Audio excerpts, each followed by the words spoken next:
The philosophy of the Tao, tracing the source of existence and harmony. In this video, we will undertake a deep exploration of the most fundamental and profound concept in Lao Tzu's philosophical system. The Tao, often translated as the way, the path, or the principle. As the foundational text of Daoism, Lao Tzu's vision of the Tao is not merely an ancient historical artifact. It provides a universal, enduring model for understanding the ultimate reality, offering insights that resonate powerfully with Western inquiries into metaphysics and ontology. A comprehensive grasp of the Tao is essential for accessing the core of Eastern wisdom and for applying its principles of harmony and spontaneity to modern life. To truly understand the Tao, we must look beyond simple, surface-level definitions and explore its ontological depth, its nature as the ultimate source, the governing intelligence, and the unforced rule of all reality. The Tao is the inherent avenue, method, or principle by which all things in the cosmos exist, unfold, and reach their potential. It is the perfect, unforced path to perfection and the optimal law guiding all phenomena. Consider an elite professional athlete, such as an Olympic-level marathon runner or a competitive swimmer, whose career is defined by pushing the absolute limits of human endurance. When coaches or observers speak of the Tao of the athlete or the way of the champion, they are acknowledging far more than physical strength or a relentless training schedule. They are pointing to a deeper, almost subconscious principle: the athlete's ability to align their intense physical effort with the natural rhythm and biomechanical economy of their own body. This Tao is the intuitive knowledge that allows the runner to maintain the most efficient stride and breathing pattern, transforming painful exertion into a state of flow or effortless effort. It is the optimal principle, the path, that governs their performance, ensuring sustainability and peak function by avoiding the artificial, forced, or unsustainable efforts that inevitably lead to injury and burnout. The Tao, therefore, is this unforced optimal principle at work, ensuring the phenomenal activities, that is, athletic performance, achieves its absolute highest potential by respecting and leveraging its own inherent nature. Contrast the chaotic, reactive trading of a novice investor with the disciplined, patient strategy of a seasoned financial veteran, often referred to as following the way of the water in financial philosophy. A novice attempts to force the market, aggressively buying and selling based on fear or greed, believing they can impose their will on the unpredictable flow. They fight against the market's natural tendencies. The seasoned veteran, however, practices a form of financial wu-wei or non-action. They understand that the market, like a river, has an internal, spontaneous principle of movement. They do not try to command the river. They observe the current, identify the underlying systemic forces, the Tao, and place their assets in a position that aligns with the inevitable self-generated flow. They seek to move with the most efficient path, leveraging the market's own momentum instead of struggling against it. This patient, unforced approach, guided by an understanding of the underlying economic principle, is a perfect analog for the Tao, which teaches that true power is found not in aggression, but in seamless alignment with the governing way. Lao Tzu presents the Tao as a singular, foundational reality that existed in a state of primal potentiality before the heavens and the earth were ever separated. This is the realm of mixed and complete thing, characterized by an absence of all specific form, definition, or spatial temporal limits.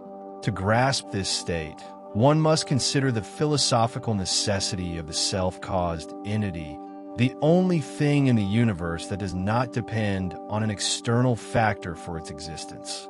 Every observable object in the phenomenal world, from a tree to a human being, is an extrinsic cause, meaning its existence is entirely contingent upon a cause that precedes it. If we trace this chain of contingency backward indefinitely, we encounter an infinite regress, which fails to explain why anything exists at all. Therefore, reality demands the existence of a first cause that is independent, self-sustaining, and requires nothing outside itself to be. The Tao is this self-caused principle, and by its very nature, it must be eternal and unchanging. For if it were capable of being changed or destroyed, it would require an external cause for that transition, thereby violating its definition as the ultimate source. This makes the Tao the secure, immutable foundation for all fleeting existence. Imagine a world-renowned architect before beginning work on a major urban project, such as a revolutionary new museum or a public park complex. The concept of the finished structure exists first not as concrete or steel, but within the pristine, unmarked pages of the architect's initial sketchbook. This sketchbook represents the Tao. On those blank pages, the museum possesses unlimited, yet undifferentiated potential. It could be a towering Gothic revival structure, a severe brutalist monument, or a futuristic minimalist glass sphere. It is every design and no design simultaneously. The moment the architect draws the first definitive line, choosing to affirm a specific design like a curving facade or a rigid grid, that act of differentiation simultaneously denies the infinity of possibilities that existed moments before. The Tao is the pure, unmarked potential of that sketchbook, the inexhaustible, self-sustaining source of all structure and ideas that is not dependent on the specific lines drawn, but sustains the very possibility of drawing any line at all. Consider a dessert dish created by a celebrated Parisian pastry chef, such as a signature millefeuille or a complex chocolate sculpture. The finished dessert, the object of taste and sight, is contingent upon 1,000 external factors. For example, the quality of the ingredients, the oven temperature, the skill of the execution. However, the concept of the dessert, the unique, original idea in the mind of the chef, is its internal self-caused entity. Before the chef touches flour or cream, the idea exists as an undifferentiated vision. This original concept is perfect and singular. It requires no external ingredient to define its possibility. If the concept were lost or changed by external pressure, for example, a last-minute request to use cheaper chocolate, the finished dessert would be flawed. The true, eternal way of that pastry lies in the self-contained, perfect concept which precedes and governs the entire material, contingent process of creation. The process of manifestation, the mediating forces of yin and yang duality. While the Tao itself is the ultimate unity, silent, void, and eternally unchanging, it serves as the source for all dynamic activity in the phenomenal universe. Lao Tzu describes the cosmic process by which the static Tao manifests the dynamic world through a crucial mediating sequence, moving from absolute unity toward specific form. This unfolding begins with polarization as the unified energy breaks into two complementary and opposing forces, known as yin and yang. This duality is essential, as existence requires tension and relationship to initiate change and generate form. Yin represents the feminine, receptive, yielding, cooling, and consolidating force, like the shadow or the reservoir. Yang represents the masculine, active, assertive, expanding, and warming force, like the sunlight or the engine. These two forces are not rivals to be eliminated, but inseparable aspects of the same unified reality, engaged in a constant, cyclical interplay. All activity in the cosmos, from the expansion and contraction of galaxies to the growth and rest of living organisms, is the result of the ceaseless, balanced friction between yin and yang. This tension is necessary because the phenomenal world, characterized by ceaseless motion and differentiation, cannot emerge directly from a state of absolute, static unity. It requires the active medium of duality to bridge the gap. Consider the process of groundbreaking academic research and the subsequent publication of a scholarly paper, particularly in fields like medicine or astrophysics. This process perfectly illustrates the dynamic of yin and yang. Yin, or the receptive force, is represented by the rigorous, passive, and consolidating work of data collection, verification, peer review, and statistical analysis. This force is highly structured, methodical, and resistant to premature conclusions. It holds and contains the research within established parameters, the receptive ground that ensures stability and accuracy. Yang, or the active force, is represented by the assertive, risk-taking energy of formulating the original hypothesis, pushing new theories, pioneering experimental methods, and the final, public presentation of the findings. This is the outward thrust to expand knowledge and challenge the status quo. For the research to be considered valid and impactful, it must be generated by a powerful yang, a bold theory, and then rigorously controlled and validated by an equally strong yin, meticulous verification, and peer review. If the research relies too heavily on yang alone, it becomes speculative and easily refuted. If it relies only on yin, it stagnates, never progressing beyond existing knowledge. The balanced, harmonious integration of these two forces is what allows a new truth to emerge spontaneously and sustainably. The emergence of form, harmony, and spontaneity as the cosmic rule for creation. The dynamic interplay of yin and yang does not merely result in perpetual tension.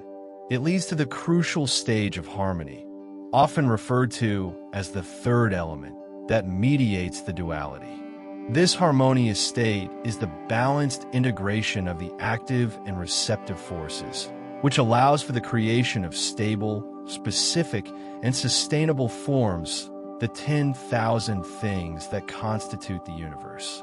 When the two forces meet in their optimal ratio, they achieve a state of optimal efficiency and self-completion.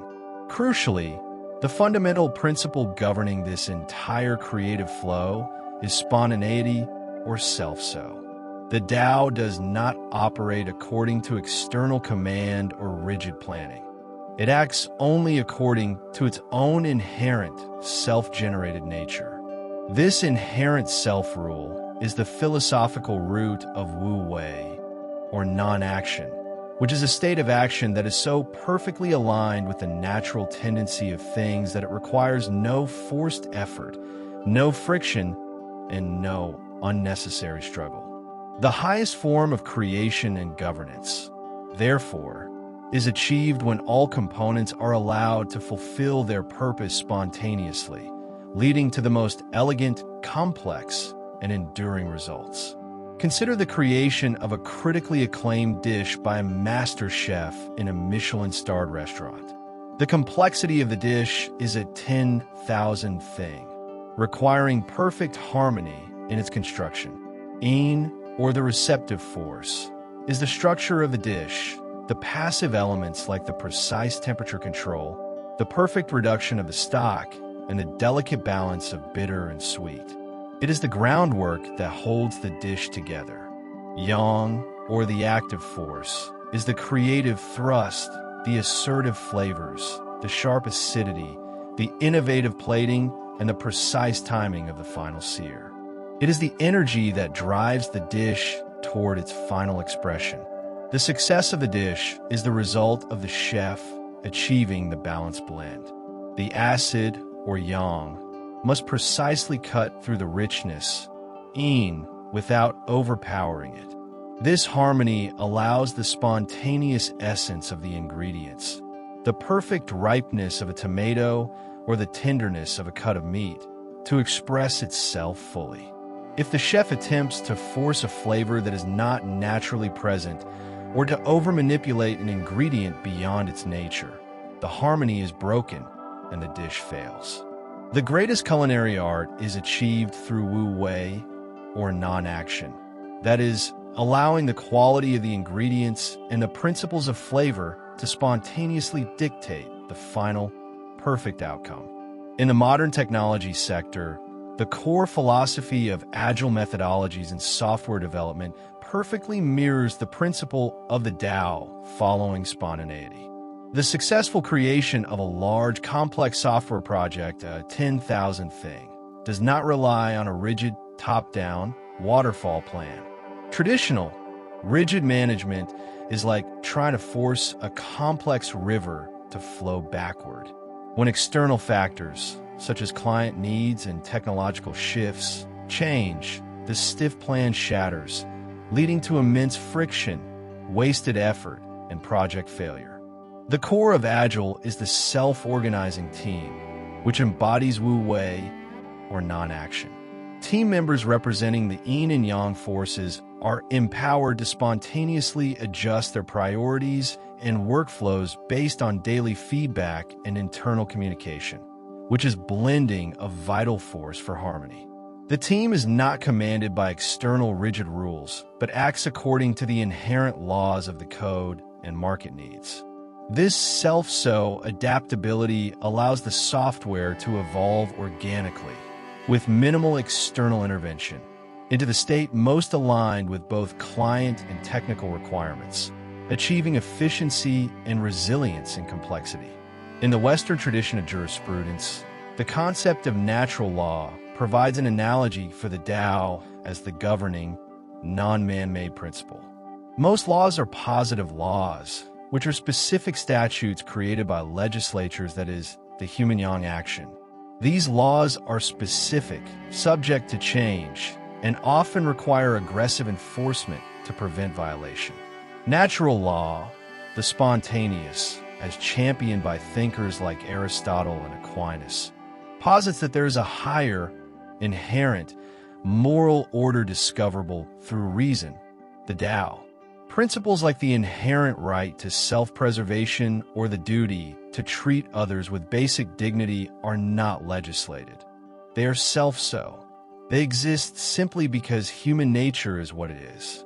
Legal systems that attempt to align their positive laws with this inherent, spontaneous moral order are considered more just, harmonious, and enduring because they are not fighting the fundamental way of human nature. The closer the man-made rule adheres to the unforced, fundamental morality, the greater its stability and acceptance. The enduring value of the Tao, wholeness, eternity, and personal alignment. The philosophical value of the Tao extends far beyond the cosmic scale. It provides a profound, practical framework for resolving human anxieties rooted in the limits of existence. The Tao's ultimate significance lies in its capacity to offer a perspective of wholeness, or holism, in space and eternity, or atemporal reality, in time. As the unified, boundless field, the Tao helps the individual transcend the psychological limits imposed by their specific, finite circumstances. From this elevated Taoist vantage point, the perceived differences and conflicts of the phenomenal world, such as disparities in wealth, professional status, or geopolitical disputes, are revealed to be merely temporary and relative, existing only within the sphere of constant change. By understanding their intrinsic connection to the Tao, the individual is able to mitigate the existential dread and sense of separation that define human consciousness. The pursuit of the Tao, therefore, becomes the ultimate quest to move beyond the fear of mortality and the constraints of the material world. The goal is to reconnect the individual life force with the eternal principle, thereby dissolving the fundamental anxieties inherent in the fleeting nature of all specific forms. This deliberate alignment transforms human struggle into inner security. Consider a highly successful corporate executive who, despite achieving immense material wealth and professional status, suffers from intense stress and the pervasive fear that their life, when judged against the backdrop of history, is ultimately meaningless. This is a classic expression of modern existential nihilism. When the executive views their life from their limited temporal perspective, their 70 or 80 years of existence, their corporate victories, and their personal setbacks all seem minuscule and ultimately futile when measured against the billions of years of cosmic history. Their current worries about a quarterly report or a stock market dip feel overwhelming because they lack a stable, eternal frame of reference. Tao offers a radical therapeutic shift. It asserts that the individual consciousness is not isolated. It is a manifestation of the eternal, self-caused source. By embracing the Tao, the executive shifts their focus from the transient form, such as the corporate title, the bank account, to the enduring principle, such as the underlying consciousness and energy. The Tao teaches that true spaciousness is not measured by the size of their physical surroundings, but by the breadth of their inner perspective. By consciously accepting the atemporal reality of the Tao, the individual finds that their life, though temporally finite, is intrinsically connected to the infinite. They achieve a quiet security, realizing that their essence participates in a system that is fundamentally complete and beyond harm, allowing them to engage in the world without fear of ultimate loss. In the field of environmental science and conservation, the holistic principle of the Tao provides a necessary worldview. When a naturalist observes the loss of a single organism, say, a specific species of fish in a local river ecosystem, this event is viewed not as a solitary tragedy, but as a change in the wholeness of the system. The segmented view provides for a limited, fragmented perspective focuses only on the loss of the individual form. Whereas in the holistic view, the Tao teaches that the river ecosystem itself, as a complex, self-regulating 10,000 thing, is seeking a new balance. The loss of that species will inevitably lead to the spontaneous emergence of a new equilibrium among the surviving species, including predators, prey, and plants.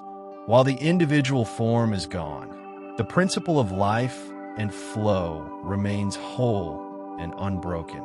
This perspective allows conservationists to work not by desperately trying to force the ecosystem back to a previous state, but by identifying the natural forces at play and aligning their actions with the inevitable long-term process of restoration or emergence.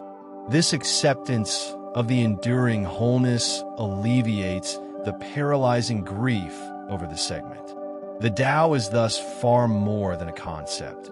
It is the ultimate self-sustained reality that serves as the origin, the guide, and the final destination of all existence. It is the undifferentiated potential that initiates the universal process, generating the dual forces of yin and yang, which in turn manifest the world through a principle of unforced and spontaneous harmony. By establishing the Tao as the unchanging, eternal source, Lao Tzu provides a timeless and profound philosophical solution to the pervasive human anxieties surrounding change and ultimate non-existence. To follow the Tao is not a passive withdrawal from the world. It is the active, intelligent alignment of one's consciousness and actions with the universe's inherent wisdom. This practice replaces striving, chaos, and fragmentation with effortless efficiency, inner security, and an enduring sense of comprehensive peace.